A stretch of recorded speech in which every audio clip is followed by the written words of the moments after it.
وہ دیا ہے. کسی ڈاکٹر نے آپ کے بیماری کے لیے بہت مہنگی میڈیسن آپ کو فری میں دے دی, تو اب آپ اس میڈیسن پہ سے ریسرچ کر رہے ہو کہ اس بیماری میں یہ کیسے فائدہ مند ہے, یہ کیسے فائدہ پہنچاتی ہے, اس کے کیا کیا بینیفٹس ہیں, اس میں مزید کیا تبدیلیاں ہو سکتی ہیں, اس کو اور کارگر کیسے بنایا جا سکتا ہے. لیکن جس نے لاکھوں روپے کی دوا آپ کو فری میں دی, آپ اس کا شکریہ ادا ہی نہیں کر رہے. کس قدر ناشکری کی بات ہے.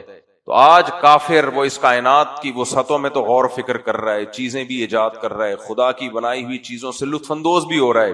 لیکن قرآن جس چیز کو فوکس کرتا ہے کہ میں نے یہ نظام اس لیے بنایا تھا لمن اراد ان یذکر او اراد شکورا, اس شخص کے لیے بنایا جو نصیحت حاصل کرنا چاہے تو مل جائے اس کو نصیحت, اور اگر جو شکر ادا کرنا چاہے تو وہ اس کے پاس دلیل ہو شکر گزار بننے کی. پھر اللہ نے فرمایا جو اس نظام میں کائنات میں غور کر کے شکر گزار بن جاتے ہیں ان کے حالات کیا ہوتے ہیں.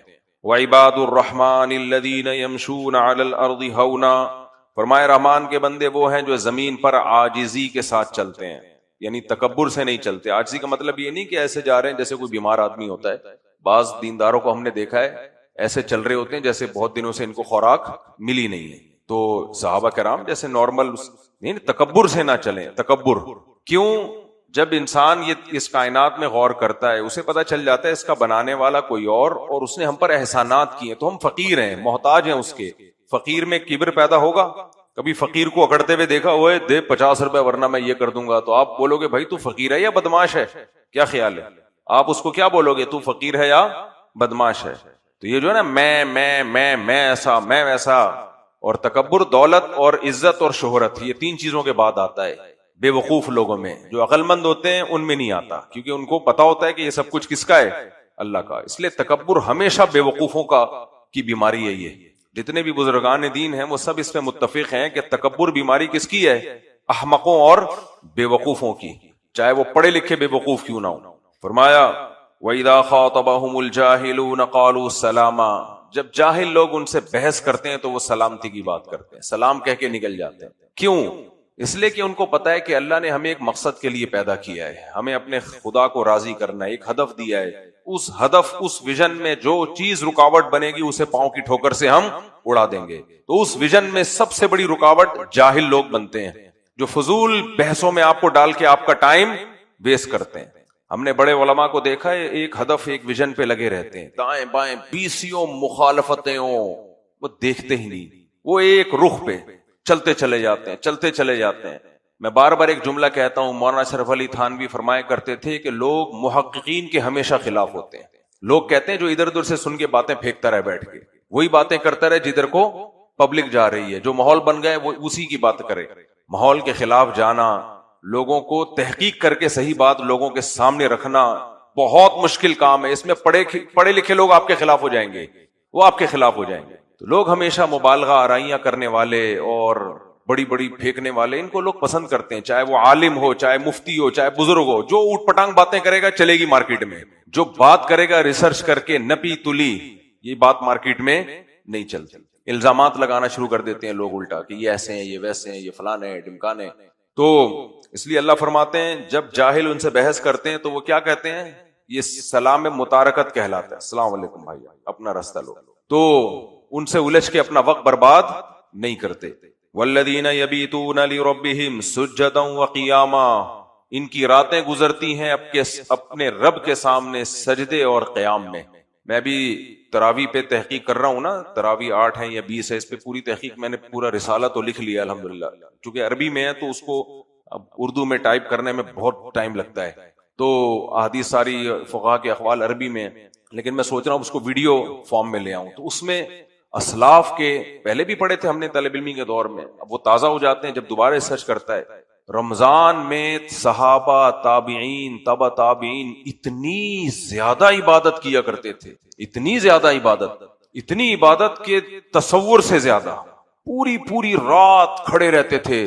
امام بخاری کا معمول, صحابہ کا معمول, تابعین کا معمول, تو انسان حیران ہو جاتا ہے. بعض اسلاف میں یہ معمول تھا مغرب سے عشاء تک قرآن ختم کرنا. یہ اچھا, اس پہ کچھ لوگوں کو اعتراض ہوگا کہ یہ تو ممکن ہی نہیں ہے, صحیح سند سے ثابت ہے. بعض دفعہ اللہ تعالیٰ اہل اللہ کے وقت میں برکت دیتے ہیں, جو کرامت کے منکر ہیں ان کو تو یہ باتیں سمجھ میں نہیں آئیں گی. میں نے بار بار بتایا نا, جو کرامت کا منکر ہے وہ ان کے یہاں بزرگ ہوتے ہی نہیں ہیں, انہوں نے کبھی کوئی کرامت دیکھی نہیں ہوتی. تو جن کے یہاں بزرگ ہوتے ہیں ان کے یہاں کرامتیں بھی ہوتی ہیں. تابعین سے یہ بات صحیح سند سے ثابت ہے کہ تھوڑے وقت میں پورا قرآن ختم کر لینا, برکت ہوتی تھی ان کے وقتوں میں. مغرب سے عشاء قرآن ختم, پھر عشاء کے بعد تراویح شروع کرتے تھے, اس میں قرآن ختم. بعض روایتوں میں آتا ہے تراویح کے بعد صحابہ کرام لاٹھیوں کے سہارے گھر جاتے تھے. اتنے لمبے لمبے قیام ہوتے تھے ان کے, لاٹھیوں کے سہارے گھر جا رہے ہوتے تھے سحری کے لیے. تو بہت زیادہ لوگوں میں خاص طور پہ رمضان میں قیام اللیل, قیام رمضان اس نام پہ. ابھی دیکھو ہمارے اہل حدیثوں نے کیا کیا, رمضان میں بھی 8 اور غیر رمضان میں بھی 8. تو رمضان کیا ہے پھر؟ یعنی یہ اتنی اچھا, میں نے اس لیے تراویح پر اسی وجہ سے میں نے ویڈیو بھی ریکارڈ کروا رہا ہوں, میں پورا رسالہ میں نے لکھا ہے کہ یہ امت پچھلے اسلاف سے کیسے بدگمان ہوگی, کتنا زیادہ بدگمان ہو جائے گی کہ چاروں اماموں کو, صحابہ, تابعین, تبع تابعین, کسی کے سامنے وہ تہجد والی 8 رکعتوں والی حدیث نہیں آئی کہ نبی رمضان غیر رمضان میں 8 رکعتیں پڑھتے تھے. کسی کو خیال نہیں آیا چلو ہم اس سنت کو زندہ کر لیں. کسی ایک سے بھی نہیں ملتا کہ رمضان میں کوئی 8 رکعت پڑھتا ہو. تو مسئلہ 8 اور 20 رکعتوں کا نہیں ہے, مسئلہ یہ ہے کہ یہ نئی نسل جب ان تحقیقوں کو پڑھے گی تو پرانوں سے کیا ہوگی, بدگمان. کہیں گے یار قرآن حدیث تو آج کے اسکالرز کو آتا ہے, پہلے والوں کو تو پتہ ہی نہیں تھا کہ وہ کیا کرتے رہے. کہیں بھی نہیں ہے بھائی کسی نے 8 رکعتیں رمضان میں پڑھی, خوب کثرت سے عبادت کی ہے رمضان میں, 20, 36, 41 یہ ملتا ہے ہمیں. تو آنے والے مارکیٹ میں پورے ریفرنس کے ساتھ. ابھی فوراً میری اس بات پہ ری ایکشن کوئی ریکارڈ نہ کروائے, ایک دم میں بات کرتا ہوں نا ایک دم کسی کا کلپ آ جاتا ہے, یہ دیکھو یہ کیا کر رہا ہے, تو وہ پورے خاندانی طریقے سے انشاءاللہ آ جائے گا مارکیٹ میں. تو کہیں بھی نہیں ہے میرے بھائی کوئی صحابی 8 پڑھ کے نکل لیتے ہوں, یا 8 پڑھ کے سو جاتے ہوں, یا رات کو 8 پڑھ لمبی 8 پڑھ لیتے ہوں کہ بھئی چلو 8 ہیں لیکن ہم زیادہ لمبی پڑھ لینا. رکعتوں کو بڑھایا انہوں نے رمضان میں, سجدے بڑھائے, رکوع بڑھائے ہیں, اور بہت زیادہ بڑھائے ہیں, جن میں کم سے کم 20 ہیں یعنی رکعتیں, جن میں سجدے کتنے ہو گئے 40 سجدے. 20 سے کم نہیں ملتا, زیادہ ہی ملتا ہے. اختلاف, اچھا یہ جو اہل حدیث حضرات کہتے ہیں نا یہ مسئلہ اتفاقی نہیں ہے, اختلافی ہے, یقیناً اختلافی ہے, لیکن کیا اختلاف ہے, 20 ہے یا 20 سے زیادہ؟ اس سے لوگوں کو یہ دھوکا ہوتا ہے کہ یہ اختلاف ہمیشہ سے ہے کہ 8 پڑھنی ہے, یہ اختلاف ہمیشہ سے نہیں ہے. نہ امام احمد بن حنبل کا یہ قول ہے کہ 20 سے کم پڑھنی ہے, نہ امام شافعی کا یہ قول ہے. تو ان کے اقوال کو جس طرح سے پیش کیا جاتا ہے اس کا صحیح مطلب کیا ہے, اس کے لیے بھی انتظار کریں آپ انشاءاللہ. مجھے ٹائم ہی نہیں مل رہا, میرے بیانات اتنے لگا دیے ہیں, ادھر تراویح کے بعد پھر ایک بیان, پھر بیٹھتا ہوں. تو پھر میں اس رمضان میں جسے کہتے ہیں نا یہ سر کھجانے, میرے گھر والے اتنے بیزار آئے ہوئے ہیں کہ یہ بندہ گیا کہاں مارکیٹ سے, جہاں فارغ ہوا 1 منٹ بھی ملا میں آ کے لیپ ٹاپ پہ بیٹھ گیا ریسرچ کے لیے. تو یہ رمضان میں نے ایسے گزارا ہے, مارکیٹ سے شارٹ.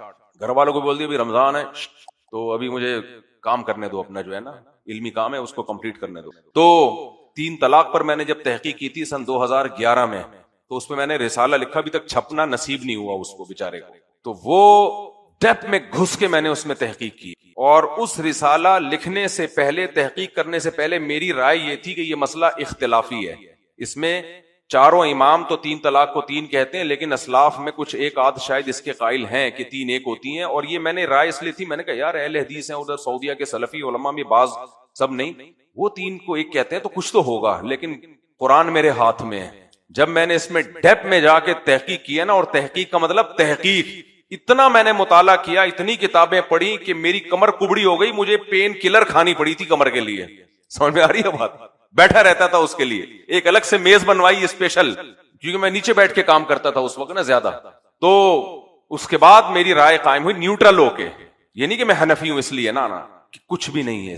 کسی سلف میں کسی کا قول نہیں ہے کہ 3 طلاقیں ایک ہوتی ہیں. اتنی گھمایا گیا ہے نا اس میں باتوں کو, اتنا پیچیدہ بنایا گیا ہے, کہیں بھی نہیں ملتا ہمیں اسلاف میں. یہ مسئلہ بعد میں اختلافی ہوا ہے.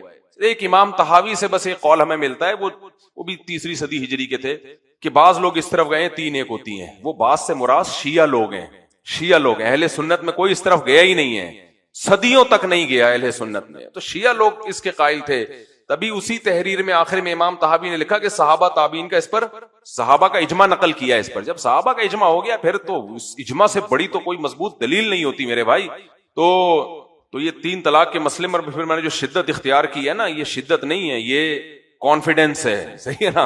اس لیے اہل حدیث کو میں ان سے محبت کرتا ہوں. مقصد رمضان میں کسی کو طنز کرنا نہیں ہے, لیکن میں ایک دعوے سے کہہ رہا ہوں اہل حدیث میرے ساتھ بیٹھ کر 3 طلاق کے مسئلے پر بات نہیں کریں گے. یہ اچھا نہیں ہے یہ اسٹائل سے کسی عالم کو خطاب کرنا. اہل حدیث کو میں اہل سنت والجماعت میں شامل سمجھتا ہوں, ان کو بھی جنتی سمجھتا ہوں, جہنمی نہیں کہتا.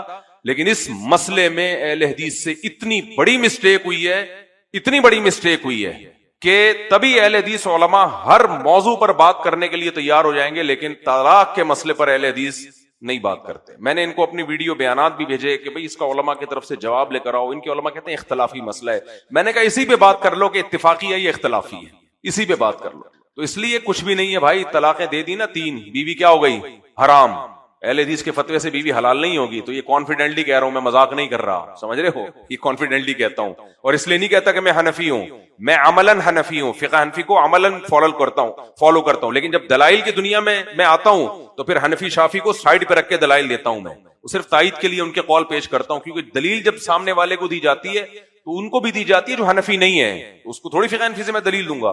فقہ حنفی سے تو صرف اس کو دوں گا نا جو فقہ حنفی پر عمل کر رہا ہے.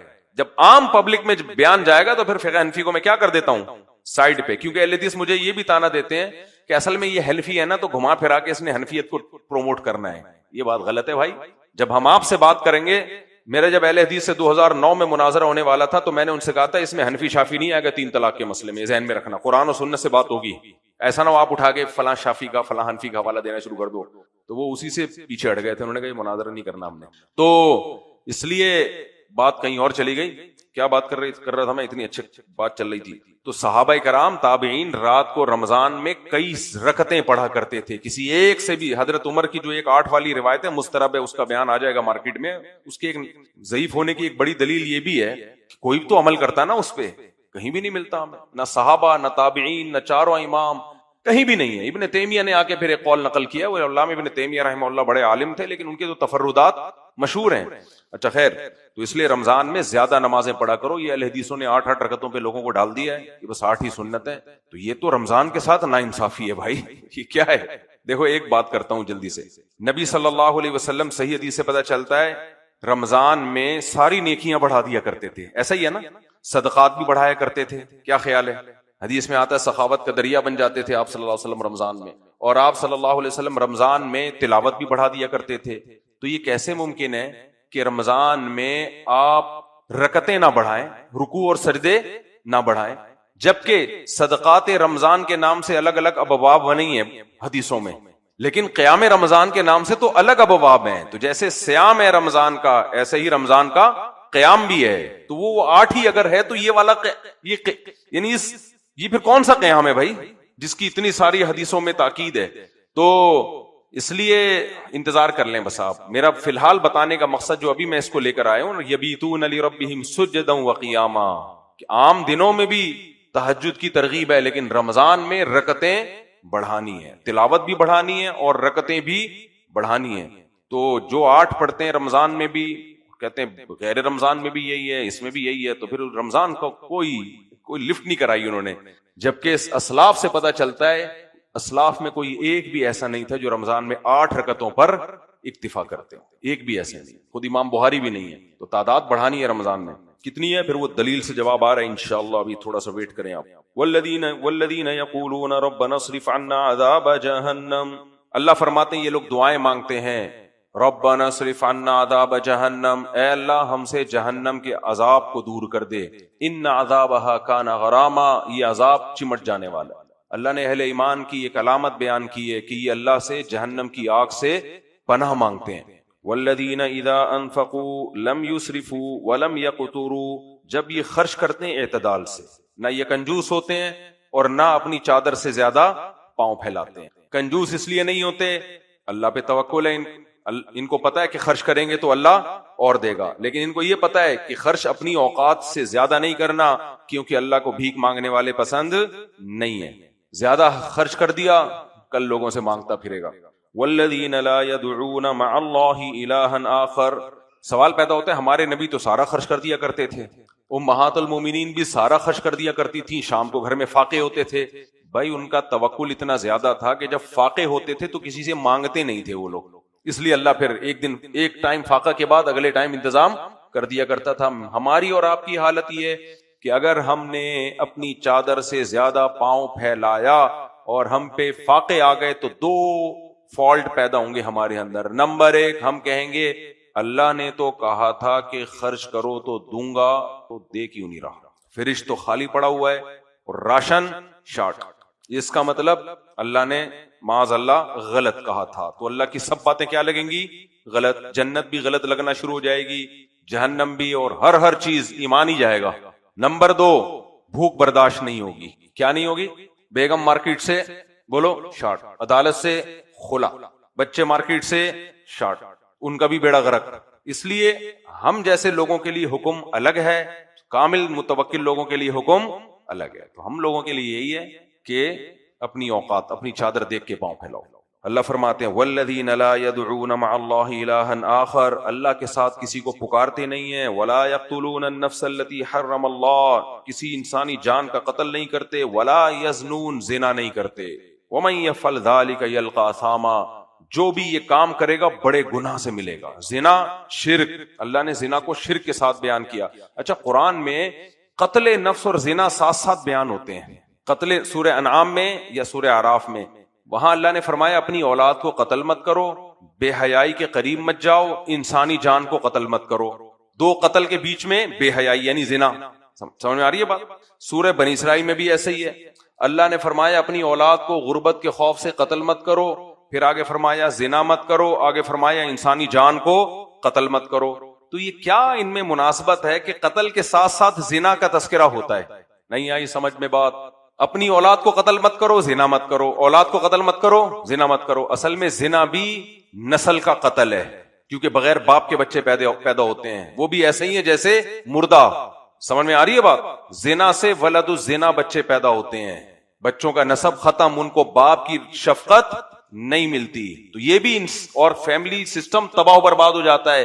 تو یہ بھی انسانیت کا قتل ہے روحانی طور پر، کہ ایسے انسانوں کو پیدا ہونے کا کیا فائدہ جن کا خاندان ہی نہیں ہے.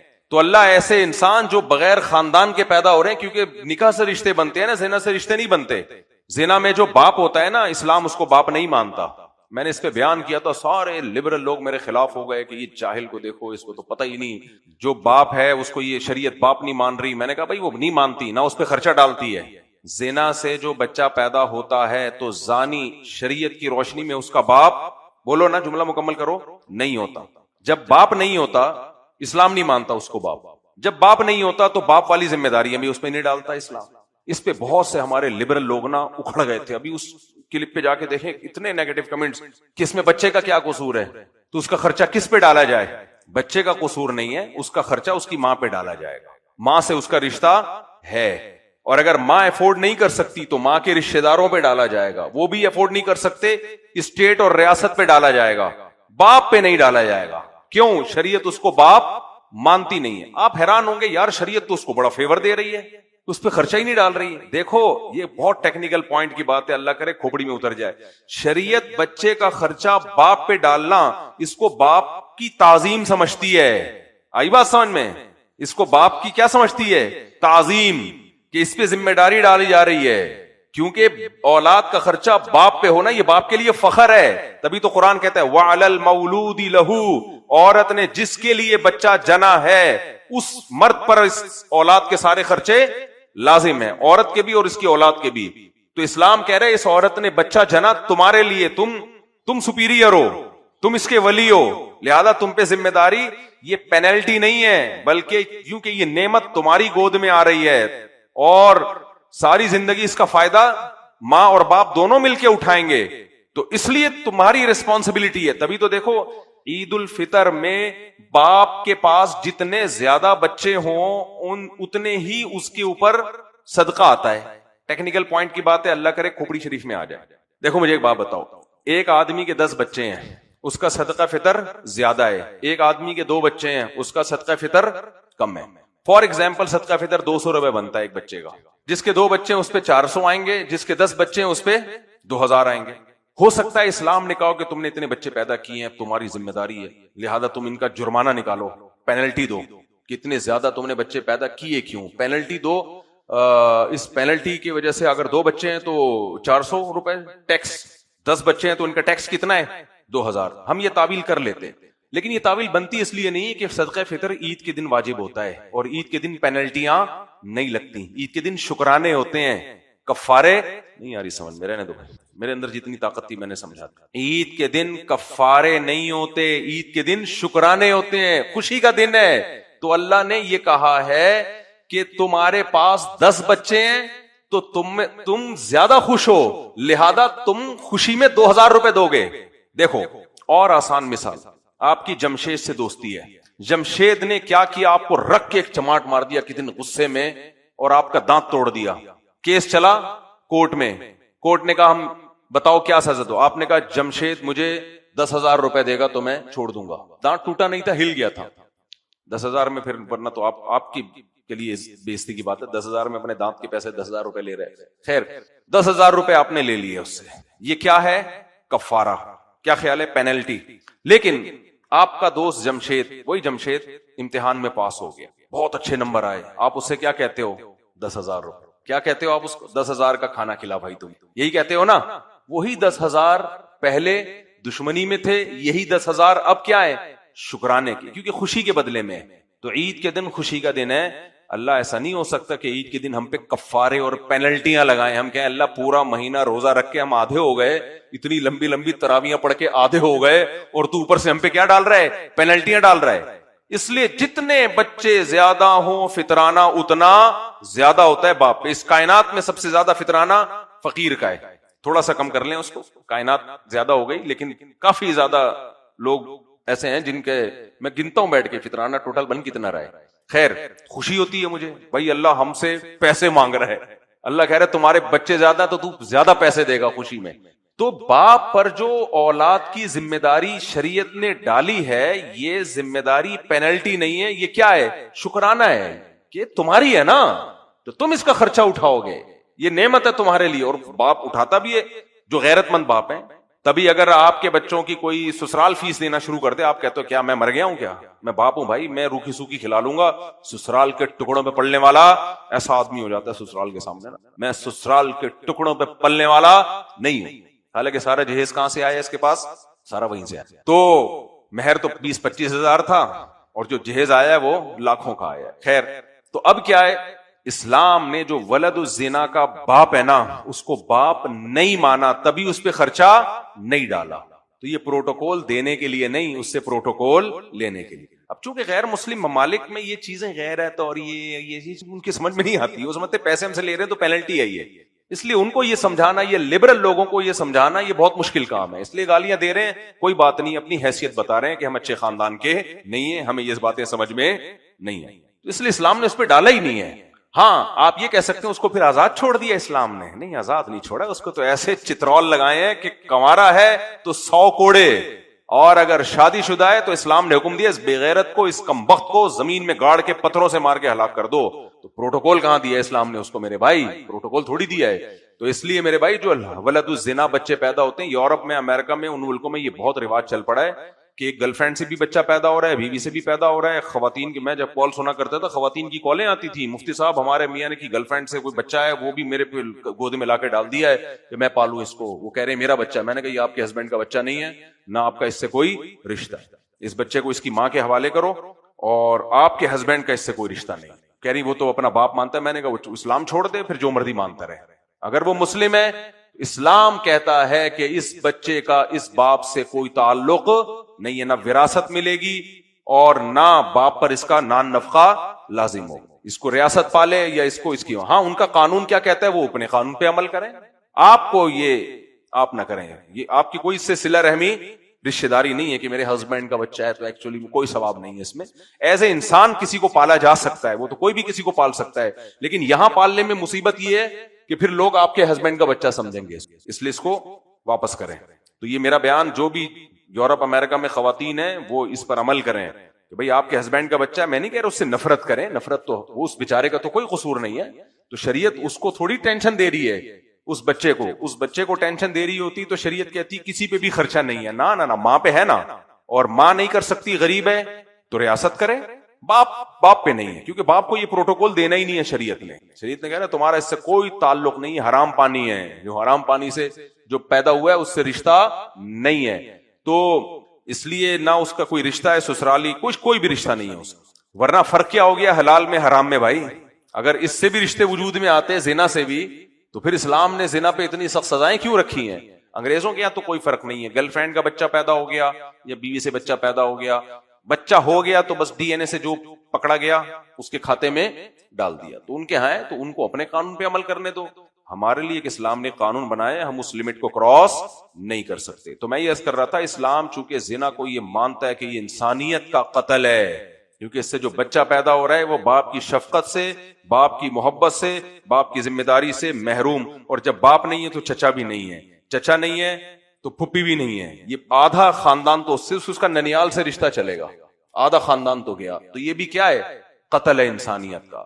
تو اس سے یہ بھی پتا چلتا ہے کہ جو خواتین طلاق لے لیتی ہیں اور اپنے بچوں کو ان کے باپ سے محروم کر دیتی ہیں تو یہ تھوڑی محرومی نہیں ہے. شوہر سے طلاق لینے کے بعد نا بچے دونوں کے ہیں، دونوں سے ملتے جلتے رہیں، باپ ان کا خرچہ اٹھائے گا، ماں کی گود میں پلیں گے، باپ ملتا رہے گا، بچوں کو یہ احساس ہو کہ یہ ہمارا باپ ہے، کیونکہ باپ کا آلٹرنیٹ ہے نہیں.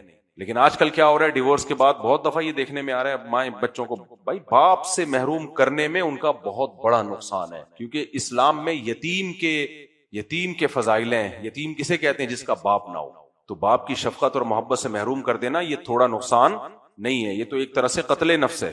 آگے ہم چلتے ہیں، اللہ تعالیٰ فرماتے ہیں الا من تاب وآمن وعمل صالحا فاولئک یبدل اللہ سیئاتہم حسنات. فرمایا ہاں جن سے گناہ ہو جائے اور وہ توبہ کر لیں اور آئندہ کے لیے اپنی اصلاح کر لیں تو اللہ ان کی برائیوں کو نیکیوں سے تبدیل کر دے گا. والذین لا یشہدون الزور، یہ بیکار لغو باتوں میں نہیں جاتے. لغویات پر کل میں نے بات کی تھی نا، زور جس میں گانے بجانے، فلمیں، فضول کے ڈرامے، یہ سب چیزیں اس میں داخل ہیں. اور وَإِذَا مَرُّوا بِاللَّغْوِ مَرُّوا كِرَامًا، جب کوئی ایسی بےہودہ چیز دیکھتے ہیں عزت کے ساتھ گزر جاتے ہیں، اس میں دلچسپی نہیں لیتے.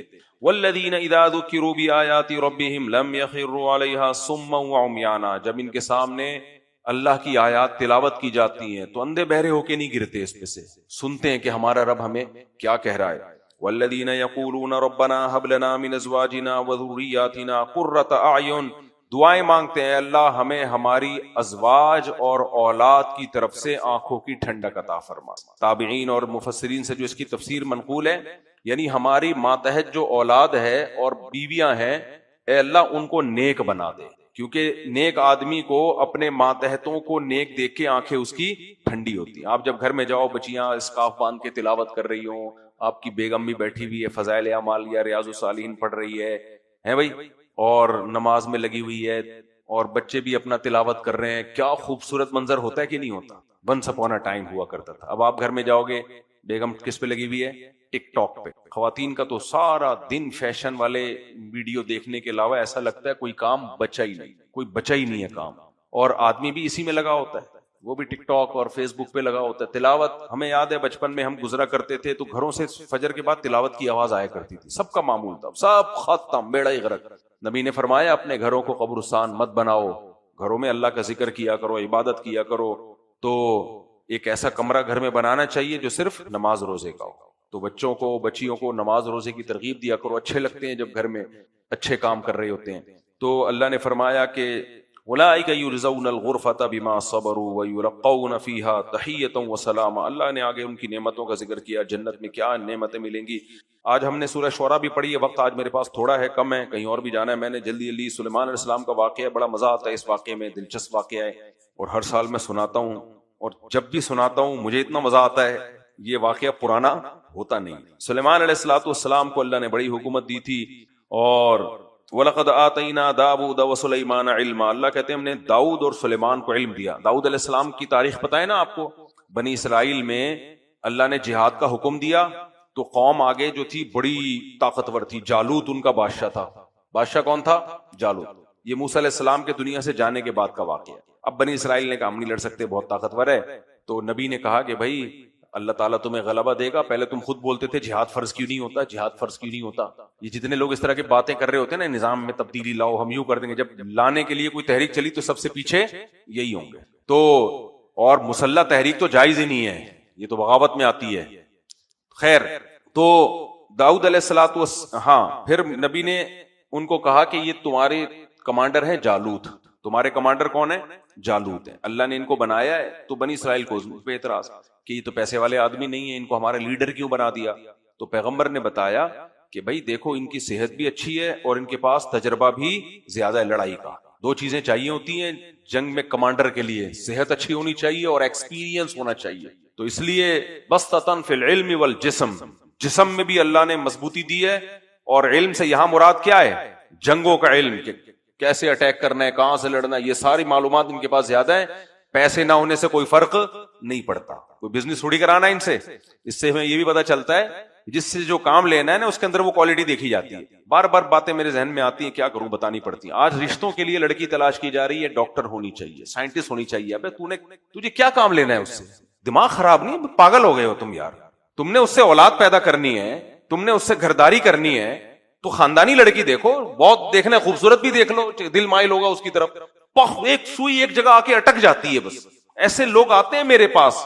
پہلے, اب تو میں رشتے پہلے بھی نہیں کراتا تھا, لیکن کچھ قریبی جاننے والے نا بہت ڈاکٹر چاہیے. میں نے کہا بھائی تو علاج کرانا ہے, میرے پاس بہت سارے ڈاکٹر ہیں, سستا اچھا علاج کرتے ہیں, میں ان کا نمبر دے دوں گا, میرا دماغ مت کھاؤ یار. ایسے اصل میں جو اس طرح کے نفسیاتی سائیکو ہوتے ہیں نا, ان کے ساتھ بیٹھ کے آدمی بھی کیا ہو جاتا ہے؟ سائیکو. ہمارے حضرت فرمایا کرتے تھے بیٹھا ہمیشہ ذہین لوگوں کے ساتھ, پڑھے لکھے لوگوں کے ساتھ بیٹھا کرو ہمیشہ. کسی کے بارے میں تھوڑا سا اندازہ ہو جائے نا ایک کھسکا ہوا ہے, تو اس سے کنی کترا کے نکل جاؤ, کیونکہ کھسکوں کے ساتھ بیٹھنے سے آدمی بھی کیا ہو جاتا ہے؟ کھسکا ہوا ہو جاتا ہے, تو بس اٹک جاتی ہے دھوم ایک جگہ آ کے. تو اس لیے تو عقل کا تقاضا یہی ہے کہ بھائی آپ کی ریکوائرمنٹ کیا ہے. مسجد کا امام میں چند چیزیں دیکھی جاتی ہیں. عالم ہو اچھی بات ہے, بیان کر لیتا ہو, تلاوت اچھی کرتا ہو, کافی ہے کہ نہیں؟ کسی بڑے کبیرہ گناہ میں, علانیہ گناہ میں مبتلا نہ ہو. چھوٹی موٹی خطائیں تو ایسا کوئی ریڈی میڈ بنوانا پڑے گا کہیں سے, پھر آرڈر پہ بنوانا پڑے گا. چھوٹے موٹے سب چلتے ہیں, لیکن آپ مسجد کے امام کے پیچھے لوگ پڑے رہتے ہیں, اتنا بیڑا غرق کر دیتے ہیں اس بیچارے کا. تو ہر چیز میں ایسا ہی ہے میرے بھائی. بس میں دو منٹ میں یہ ختم کرتا ہوں. یہ سلیمان علیہ السلام والا واقعہ ہم کل پڑھیں گے انشاءاللہ. تو تھوڑا بیک گراؤنڈ بیان کر دوں نا داؤد علیہ السلام کا. طالوت کو پیغمبر نے کمانڈر بنا دیا اور کہا میں نے یہ اللہ کے حکم سے بنایا ہے. بنی اسرائیل کو اس پہ اعتراض, خیر بنا دیا. اب جب لڑائی شروع ہوئی ہے تو وہی آئی پیغمبر پر کہ بھائی ان کو بتا دیں کہ اس نہر سے کسی نے پانی نہیں پینا ہے. جس نے پانی پی لیا تو وہ اللہ کا نافرمان ہوگا. تو بہت سے لوگوں نے پانی پی لیا تو ان میں اور بھی لڑنے کی طاقت ختم, گناہ سے حوصلے ختم ہوتے ہیں. اب بہت تھوڑے لوگ رہ گئے, مقابلہ بہت بڑے لشکر سے ہے. تو کہنے لگے لا طاقت لنا اليوم, جو زیادہ تر لوگ تھے وہ کہنے لگے ہاں آج ہم میں طاقت نہیں ہے بھائی, لڑنے کی ممکن نہیں ہے. تھوڑے لوگ تھے, ان میں داؤد علیہ السلام بھی تھے. انہوں نے کہا نہیں بھائی اللہ کا حکم ہے, ہمیں لڑنا پڑے گا. وہ تھوڑے لوگوں نے اللہ سے دعا مانگی, ان میں داؤد علیہ السلام بھی تھے جن کو ابھی نبوت ملی نہیں تھی. بنی اسرائیل کے ایک فرد کی طرح وہ لڑ رہے تھے. دعا مانگی ربنا افرغ علینا صبرا, اے اللہ ہم پر صبر کو انڈیل دے. تھوڑا صبر نہیں چاہیے, صبر کی بالٹیاں بھر بھر کے ہمارے اوپر ڈال. وثبت اقدامنا, ہمارے قدموں کو جما دے. وانصرنا علی القوم الکافرین, اور ان پر ہماری مدد کر. تھوڑے سے لوگوں نے لڑائی لڑی ہے اور اللہ کے حکم سے ان کو شکست دی, جالوت کے لشکر کو. اور اللہ فرماتے ہیں وقتل داؤد جالوت. بنی اسرائیل میں جو داؤد علیہ السلام تھے, ایک تو اتنے بڑے لشکر سے لڑنا کتنا مشکل, اور انہوں نے ٹارگٹ کیا ان کے کمانڈر کو جالوت, اس کو جا کے قتل کیا. کتنی بڑی عبادت دیکھو, یہ والی بھی کام عبادت ہے دیکھو اسلام میں. تو جا کے آج نیک آدمی کی حال تو دیکھو بیچارے کا کیا ہوتا ہے. تو جالوت کو قتل کیا تو اللہ تعالیٰ نے اس کے بدلے میں ان کو نبوت بھی عطا کر دی اور حکمت بھی. پھر جب آپ کمانڈر بنے, آپ کو اللہ نے نبی بھی بنایا, وہی آنا شروع ہوئی آپ پر, تو پھر داؤد علیہ السلام جب کمانڈر بنے, تو کمانڈر جب پاورفل ہوتا ہے تو آپ کو پتا ہے پھر تو فوج کو ایک حوصلہ ملتا ہے.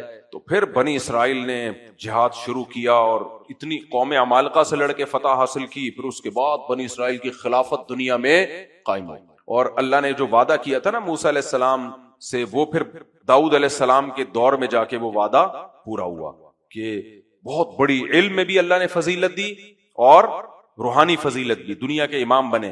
پھر داؤد علیہ السلام کی اولاد میں داؤد علیہ السلام نے سینکڑوں شادیاں کی ہیں.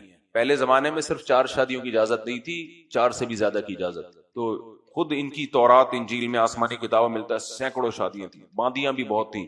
تو داؤد علیہ السلام کو اللہ نے بیٹے دیے, بہت سارے بیٹے تھے, ان میں ایک سلیمان جن کو اللہ نے نبوت اور حکومت کے لیے سلیکٹ کیا. تو اچھا ان کے معجزے بھی بہت زیادہ تھے. تو اللہ فرماتے ہیں وَلَقَدْ آتَيْنَا دَاوُودَ وَسُلَيْمَانَ عِلْمًا, ہم نے داؤد اور سلیمان کو علم دیا. وقال الحمد للہ الذی، وہ لوگوں سے کہتے تھے تمام تعریفیں اس اللہ کے لیے ہیں، فضلنا علی کثیر من عبادہ المؤمنین، جس نے اپنے ایمان والوں میں، بہت سے ایمان والوں میں ہمیں فضیلت دی ہے. اور وورث سلیمان داود قال یا ایھا الناس علمنا منطق الطیر، اور داؤد اور سلیمان علیہ السلام نے یہ بھی کہا ہے لوگوں اللہ نے ہمیں پرندوں کی بولیاں سکھا دی ہیں. پرندوں کے جو آپس میں کمیونیکیشن ہوتی ہے نا، وہ سب داؤد اور سلیمان علیہ السلام کی سمجھ میں آتی تھی. وَأُوتِينَا مِن كُلِّ شَيْءٍ، حکومت چلانے کے لیے جو کچھ چاہیے سارے اسباب اور وسائل اللہ نے ہمیں دے دیے. إِنَّ هَذَا لَهُوَ الْفَضْلُ الْمُبِينُ، دیکھو یہ اللہ کا تھوڑا نہیں بلکہ بہت بڑا فضل ہے. سے پتہ چلتا ہے اللہ کوئی نعمت دے تو اس کو لوگوں میں بیان کرنے میں کوئی حرج نہیں. نسبت کس کی طرف کی جائے گی؟ اللہ کی طرف. تو ہاں شو مارنے کی نیت نہ ہو، اس میں تکبر کی نیت نہ ہو، یا نظر لگنے کا خطرہ ہو، پھر بھی نہیں بتانا چاہیے لوگوں کو. تو یہ تین خطروں سے اگر خالی ہو تو پھر نعمت کا اظہار کرنا اللہ کو پسند ہے. پھر وحشر سلیمان جنودہ من الجن والانس والطیر، سلیمان داؤد علیہ السلام کا جب انتقال ہوا تو سلیمان علیہ السلام بادشاہ بنے، تو سلیمان علیہ السلام کی حکومت اللہ نے اور بھی زیادہ بڑھا، اور جنات کو بھی آپ کے تابع کر دیا، پرندے بھی آپ کے فرما بردار. تو جہاں کوئی لشکر لے کے جاتے تو جنات بھی اور پرندے بھی، یہ سارے اس لشکر میں شامل ہوتے. فہم یوزعون، اچانک کہیں آ کے رکے، حتی اذا اتوا علی واد النمل، چیونٹیوں کی ایک وادی کے قریب سے یہ لشکر گزر رہا تھا. قالت نملۃ، ایک چیونٹی نے کہا، یا ایھا النمل ادخلوا مساکنکم، اے چیونٹیوں اپنے بلوں میں داخل ہو جاؤ. لا یحطمنکم سلیمان وجنودہ، سلیمان اور اس کا لشکر تمہیں رونتا ہوا چلا جائے گا. وہم لا یشعرون، ان کو پتہ بھی نہیں چلے گا. آج سائنس سے یہ بات ثابت ہے کہ کچھ بڑی کوئی آفت آ رہی ہوتی ہے نا تو جانوروں کو پتہ چل جاتا ہے. آپ کہہ سکتے ہو ہم تو جا رہے ہوتے ہیں تو چیونٹیوں کو کیا، چیونٹیاں تمہیں تو کوئی اعلان نہیں ہوتا. بھائی میں اور آپ ایک آدمی جا رہا ہوتا ہے نا. سلیمان علیہ السلام کا جب لشکر آ رہا تھا پورا طوفانی لشکر تھا. تو اس طرح کا جب بھی زمین میں کوئی چینجنگ ہوتی ہے، کوئی بڑا مسئلہ ہوتا ہے، تو جانوروں کا ایک کمیونیکیشن سسٹم ہے، جانوروں کو پتہ بھی پہلے چل جاتا ہے، اور وہ ایک سسٹم ہے ان کا. یہ تو آج ثابت بھی ہو چکا ہے. زلزلہ جب آتا ہے نا، جانوروں کی آنے سے پہلے انسان کو نہیں پتا ہوتا، جانوروں کی حرکتیں اب نارمل ہو جاتی ہیں. سمندری طوفان جب آتے ہیں جانوروں کی حرکتیں اب نارمل ہو جاتی ہیں. تو یہاں بھی ایسا ہی ہوا. چیونٹی نے جو ہے اعلان کیا کہ بھئی نکلو یہاں سے. وہم لا یشعرون، ان کو پتہ بھی نہیں چلے گا. تو باقی واقعہ انشاءاللہ کل. سلیمان علیہ السلام کے بارے میں ہے کہ ایسی کتابوں میں لکھا ہے، پتہ نہیں مستند ہے یہ نہیں ہے، کہ ایک کسی نے سلیمان علیہ السلام نے چیونٹی سے پوچھا کہ تجھے پتہ نہیں ہے کہ میں اللہ کا پیغمبر ہوں، اور تو نے میرے بارے میں یہ کیسے